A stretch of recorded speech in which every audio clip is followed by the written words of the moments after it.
Hi, it's Campbell Such. This is Mind Bite Thursday. Being focused and not distracted is one of the best things we can do to make sure that we achieve our goals and get the things done that we need to get done, whether they're the daily tasks list, the tasks you need to get, or the goals that you need to achieve for the week or the month or the quarter, or maybe even our long-term lifetime goals. Staying focused is one of those key things, and there's so many things that pull us away from being focused. Phone calls, emails, text alerts, social media, all of the different social media platforms all pull us away. And being distracted is one of the hardest things, or one of the toughest things that we have to deal with to stay focused and get things done. I've talked before about the Pomodoro technique, which is a way of spending some really intense focus and chunks of time, intensely focused time, to really get through things.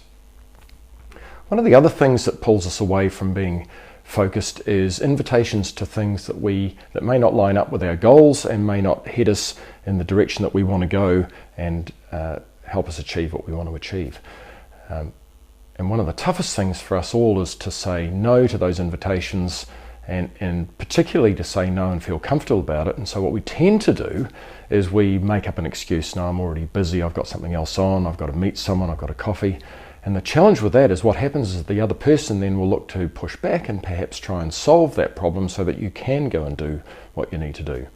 So Nicole LePera, who's a PhD and a psychologist, come up with a three-part plan to help really make it hopefully a little easier for us all to be able to say no and work our way through that in an easy way that doesn't invite pushback. So she has a three-part process. The first is to be gracious.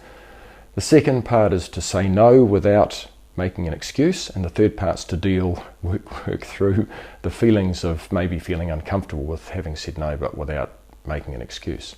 So it goes something like this. Thank you very much. So being gracious, thanks very much for the invitation. I really appreciate it. That bar sounds like it'll be a great bar to go to. The movie sounds like it'll be a marvellous movie. That event is something that I really want to go and do.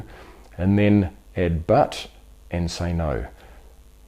So, but I won't be able to make it, or but I can't make it. So that sounds like a fantastic invitation. Thank you very much, but I won't be able to make it. And that's it.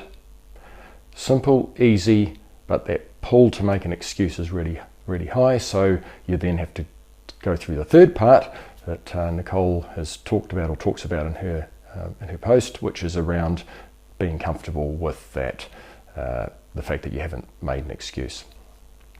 So hopefully that three-part, be gracious, thank them for the invitation, say no without an excuse, and then work through the feelings is a little format to perhaps try. Hopefully it might make it easier for you next time you need to say no.